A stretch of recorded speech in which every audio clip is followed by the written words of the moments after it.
답은 이미 정해져 있으니 너는 대답만 해라고 하는 답정너. 아닌데. 답은 정치인데 너만 몰라. 이건데.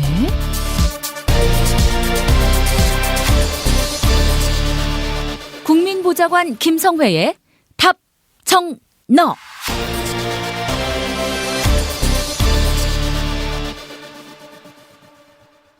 국회 더불어민주당 손예원 의원실 김성회 보좌관 만나겠습니다. 김 보좌관님.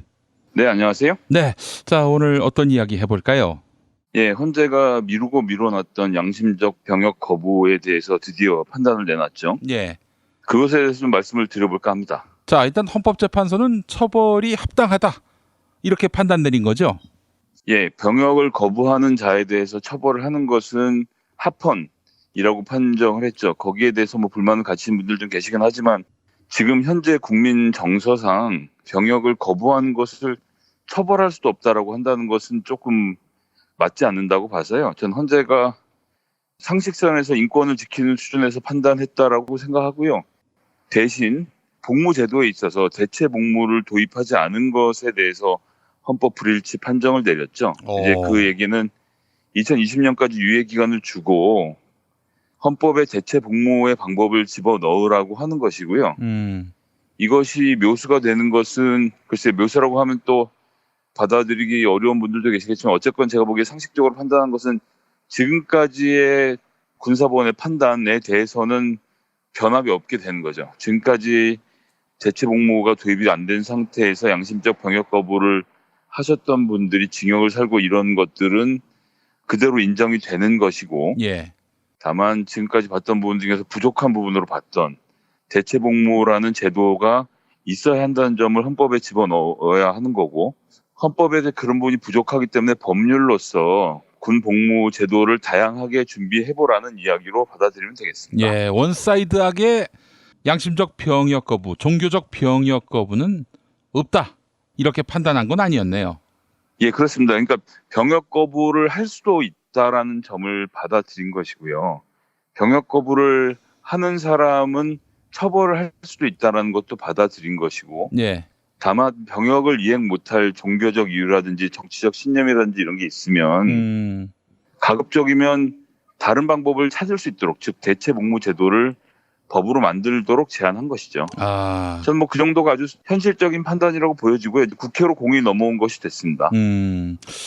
자 그렇다면 국회가 과연 대체 복무와 관련한 입법을 할 수 있을지 어떻게 전망되세요? 저는 이제 이 문제를 좀 이제 연원을 짚어가 보면 원래는 이제 여호와의 증인들이 대부분 이것에 해당 사항이 있었습니다. 여호와의 증인들은 국가라는 것을 이제 하나님의 나라만 인정을 하고 이제 그 외의 것들을 인정을 안 하기 때문에 어떤 특정한 국가를 위해서 총을 들고 다른 사람을 죽이는 일을 할 수 없다라는 종교적 신념을 갖고 있는 사람들입니다. 여호와의 증인을 이제 기독교에서 이단으로 보고 있는 점은 있지만 어쨌든 여호와의 증인도 대한민국이라는 정부를 인정을 하고 그렇게 되면 세금은 다 내거든요. 다만 이제 병역에 있어서 그렇게 할 수 없다라는 태도를 취하는 것이고 그래서 그냥 징집돼서 가서 집총제식을 거부하고 영창에 끌려갔다가 군사법원에서 징역형을 선고받고 그대로 일반 교도소로 옮겨져서 징역형을 살고 나오는 형태로 지금 쭉 진행을 해오고 있어요. 근데 이제 내용을 좀 더 들여다보면 이 여호와의 증인들이 일반 교도소로 가면 교도소에 들어와 있는 수용자들 중에선 가장 뭐랄까요 죄를 안 지은 사람들 축인 거죠. 그런 양심적인 문제 때문에 병역은 거부했지만 이 사람들이 누구를 죽이거나 뭘 뺏거나 도둑질한 사람은 아니지 않습니까? 그래서 여호와의 증인들이 교도소에 가면 교정당국의 행정 업무를 다 맡아서 봅니다.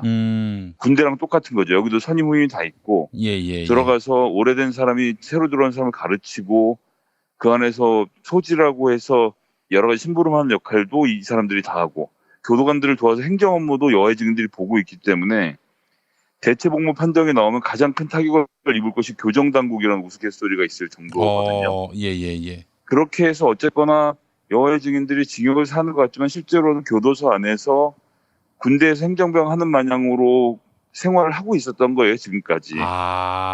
이런 상태였기 때문에 도대체 똑같이 그런 일을 시키면서 굳이 징역을 만들어서 그렇게 할 필요가 뭐가 있느냐라는 질의가 있었던 것이고 또 한편으로는 저도 이제 처음 해보고 깜짝 놀랐었는데 이제 오태양이라는 불교 신자가 예.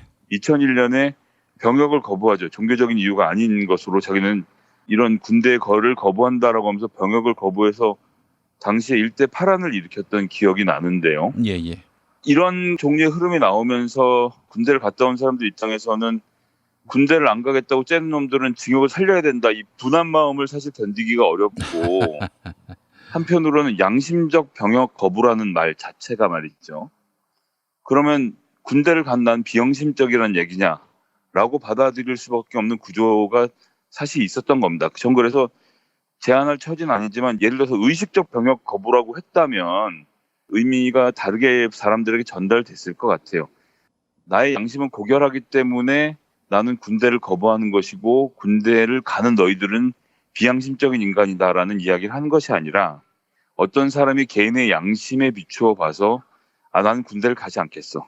그것이 뭐 종교적인 이유든 혹은 철학적인 이유든 정치적인 이유든 그런 판단을 한 사람들에게 양심적 병역 거부라는 말을 우리가 써왔던 것이거든요. 예, 예. 근데 이제 실질적으로 보면 본인이 본인의 의지를 가지고 의식적으로 병역을 거부한 거죠. 그러면 이제 우리나라가 지금 이 정도 수준으로 올라와 있는 이상은 그런 식으로 본인의 양심의 자유, 사상의 자유에 의해서 병역을 거부한다면 그 사람들을 꼭 범죄자로 만들 필요가 없이 그 사람에게 맞는 다른 일감을 주면 되는 것이고 박범계 대변인도 이미 발표를 했습니다만 일반 군복무를 가는 것이 훨씬 나은 생각이 들 그런 대체 복무를 준비하면 되는 것이거든요. 외국에도 뭐 대체 복무의 사례가 있고 그런데 이제 대체 복무 같은 경우는 문제는 어느 정도의 강도를 할 것인가가 또 이제 과제로 남는데요. 그런데 이 문제도 또 잘 봐야 되는 게 선진국의 사례들도 그렇지만 대체 복무가 군복무에 비해서 아주 과도하게 세서는 안 되는 측면이 또 있습니다. 그렇게 되면 그것이 또 그 다음번에 헌법재판소에 불려나갈 이야기가 될 것이거든요. 그러나 어쨌거나 군대를 직접 갔다 온 사람에 비해서는 좀 더 어렵게, 좀 더 하기 싫게 만들어 놓을 필요가 있겠죠. 그래서 군대를 가기 싫은 사람들의 도피 수단이 되는 것이 아니라 본인이 집총재직을 거부하겠다라는 그런 생각을 갖고 있든지 아니면 종교적인 이유라든지 어쨌든 군대를 가기 싫으니 내가 이걸 감수하겠다는 마음으로 갈 정도의 강도의 대체 복무를 잘 준비해서 가야 한다라고 생각하고요. 이것이 이제 다양한 사회 구성원들의 요구를 받아들이는 조금 더 선진적인 형태의 헌법재판소의 판단이 아니었나라는 점을 일단 말씀드리고 싶습니다. 다시 한번 말씀드리지만 군대 복무를 한 자체에 대해서 그것이 뭐 비양심적이거나 죄다라고 판결한 게 아니라는 점, 그것은 전혀 상관이 없다는 점을 꼭 좀 알아주셨으면 좋겠고요. 전 이번 제도의 도입으로 우리나라가 대한민국이 좀 더 넓은 범위에서 사상의 자유를 인정하고 다양한 구성원들을 체제 안으로 불러들이려고 하는 움직임을 갖고 있다는 점을 같이 봐주셨으면 하는 마음입니다. 예, 그래요.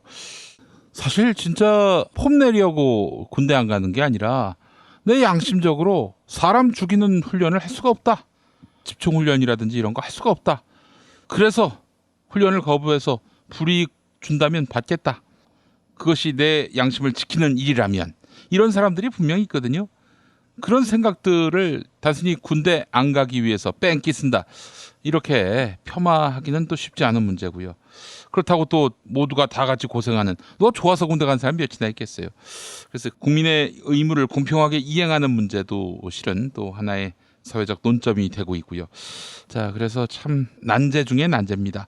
자, 그런데 헌법재판소가 대체복무제의 길을 열어줬다는 점, 이 점은 상당히 평가할 만한 판단이 아닌가 하는 그런 생각이 듭니다. 예, 뭐 군 전력의 하자를 가져오지 않는 범위 안에서 이루어지는 개혁이기 때문에 저는 큰 문제가 없을 것으로 보고요. 그런 부분에 대해서는 좀 더 세심하게 들여다볼 문제가 있다고 생각하고 또 지금 남북 평화의 무드에 맞춰서 군축 문제도 앞으로 논의가 될 거 아닙니까? 그렇게 되면 이제 개월 수도 줄어들 것이고 현대전 자체가 보병을 얼마나 확보하고 있느냐보다는 잘 훈련된 군사를 얼마나 확보하고 있느냐가 더 중요해지는 상황이 되기 때문에 이런 여러 가지 정황들을 고려해서 진행하면 되는 문제라고 보고요. 이 문제에 대해서 군필이냐 아니냐의 논점이 갈려서는 안 된다는 점 다시 한번 말씀드리고 예. 대체 복무에 대해서 이제 민주당이 법안을 내고 준비를 하겠지만 어쨌든 군복무를 한 사람들이 형평성을 잃었다라는 이야기가 나오는 식의 법 개정은 절대 없을 것입니다. 다만 소수에 존재하는 양심적 병역 거부자들을 위한 강도 높은 그런 대체 복무들을 준비해서 법안이 만들어지지 않을까라고 예상을 하고, 그런 것들은 이제 앞으로 2년 남은 기간 동안 여러 가지들을 서로 조정해 가면서 결론을 내게 되지 않을까라고 좀 기대해 보겠습니다. 헌법재판소가 이렇게 판단을 내렸고 대체복무제 마련하라 사실상 지시한 셈인데, 이거를 만약에 거역하면 어떻게 되는 겁니까? 그 2020년까지 법원을 개정하지 못하면 그 법률 자체가 인정을 못 받기 때문에 그렇게는 돼서는 안 됩니다. 그건 뭐 반드시 개정해야 되는 사항이고, 헌법재판소의 권위라는 것이 있기 때문에 이미 헌법 불합치 판정이 난 것은 유예 기간 안에 반드시 법 개정을 해야 하는 것이기 때문에, 저는 정당들이 같이 모여서 머리를 맞대고, 뭐 시민들이 또 함께 머리를 맞대고, 또 국방전력과의 여러 가지 상황들도 고려해서 그에 걸맞은 결과물을 내올 수 있을 것이라고 보고요. 군대에서 필요한 사람으로 집총재직을 시키지 않고도 할 수 있다는 점들도 고려를 할 수 있기 때문에 저는 많은 방법들을 창의적으로 찾아낼 수 있을 것이라고 생각합니다. 알겠습니다. 자, 그 국회 입법은 글쎄요, 자유한국당이 응할 수 있을지 모르겠어요. 거기가 뭐 대체복무제 이런 거에 대한 철학이 기본적으로 있는 당인지 의문이 들거든요. 예, 뭐 이제 그런 점에 대해서는 문제가 있을 것이고, 헌법재판소가 판정을 했지만 이것이 또 문재인 정부에서 이루어진 일이라는 점을 강조하면서 또 뭐 이러저러한 사람들이 나와서 이 자체가 문제가 있다는 등 이런 식으로 해서 논의를 몰아가려고 하는 움직임이 당연히 있을 것으로 생각하지만요. 네. 하지만 제가 조금 전에도 말씀드렸듯이 이제 대한민국이 성숙했고 너른 품으로 여러 가지 다른 생각을 가진 사람들을 안아줄 수 있는 정치적 포용력이 있는 나라라고 생각하거든요. 그런 점에 대해서 국민들이 먼저 동의하고 그것에 따라서 민주당이 맞춰가면 된다라고 생각합니다. 지금 대법원도 판결들을 몰아놓고 지금 어떻게 할 건지에 대해서 올해 결정을 지으려고 하고 있는 상황이었고, 지금 논의 자체가 이만큼 무르익어서 정해진 문제이기 때문에요. 전 이만큼 사회가 진전하는 것이고, 이것은 양심적 병역 거부에 대한 얘기를 하는 거라기보다는 더 중요하게는 우리가 우리 주변에 있는 소수자들을, 우리가 조금 생각이 다른 사람들을 법적으로 어떻게 보호할 것인가에 대해서 좀 더 성숙된 사회 분위기를 보여주는 좋은 사례라고 좀 봐주셨으면 합니다. 예. 문재인 대통령의 건강이 어떠한지 많은 분들이 염려합니다. 김성애 보좌관님은 좀 아시는 게 있어요? 아니 뭐 제가 건강에 대해서야 밖으로 유출되는 얘기가 아니기 때문에 청와대가 발표한 것만 들여다봐야 한다는 것이 기본이고요. 다만 박근혜 대통령 당시에 박근혜 씨가 이래 들어놓고 저래 들어놓고 안 나오고 뭐 엎어져 있고 이랬던 경우가 많지 않습니까? 매주 이틀 이상 일 안 하려고 그러고 어디 갔다 오면 쉬려고 하고 이러면서, 그때 뭐 했냐는 질문에 그 당시 청와대 비서실의 답변이 대통령의 건강상은 이급 기밀이기 때문에 말할 수 없다라고 말을 한 적이 있어서 지금 이것 자체가 논란이 되는 건데, 뭐 사실은 지금 문재인 대통령 일정들을 다 공개하고 진행을 하고 있고 하루라도 안 보이면 기자들이 궁금해하는 상황 아닙니까? 예. 그렇기 때문에 뭐 몸살 정도의 이야기는 전 할 수 있었다고 보고요. 아니 왜 일정들이 자꾸 취소되는 것이냐는 질문에 답변이 필요했다는 측면에서 놓고 보면, 저는 이것이 조그맣게나마 논란이 되고 있다는 자체가 전 참 재밌는 게, 박근혜 대통령 때는 한 번도 안 물어봤던 질문이지 않은가. 그래서 이제 매일 대통령이 보이니까 하루 안 보이는 거 가지고 어딨냐라고 묻고, 그래서 대통령이 몸살 때문에 며칠 일정을 빼기로 했다고 했더니 그럼 뭐 이 기밀 유출이 아니냐라고 논쟁을 몰아가는 자체가 이거 유치한 게 아닌가라는 생각이 많이 들더라고요. 이것이 과연 그렇게 볼 문제였나라고 싶고요. 저는 이런 정보들이 필요할 만큼 공개가 되고 또 국민들도 이해하고 넘어가는 부분이 있어야 한다는 점이고, 또 그럼 또 반대로 얘기하면 문재인 대통령처럼 체력 좋으신 분이 이렇게 쓰러질 정도였으면 얼마나 일을 열심히 해서 그랬겠습니까? 이번 기회에 좀 잘 쉬시고 몸 잘 추스려서 다시 나와주셨으면 한다는 그런 바람을 좀 가져봅니다. 예. 그러면서 또 지금 대통령에게 근심을 안겨주는 참모는 없는지 비서는 없는지 맹성하고요. 이 완벽주의자 대통령 모시고 있으면 좀 그 상응하게 최선을 좀 다하는 모습을 보여줬으면 좋겠다. 일자리 관련한 대책에 대해서 뭐 미덥지 않은 그런 보고가 올라와서 회의가 취소되는 이런 상황 보면서 국민들이 참 여러모로 걱정합니다. 국민에게 또 대통령에게 걱정을 주지 않는 그런 유능한 내각도 참모진이 되기를 바라는 마음 가져보면서 자 김성애 보좌관님 오늘 수고하셨습니다. 네, 감사합니다.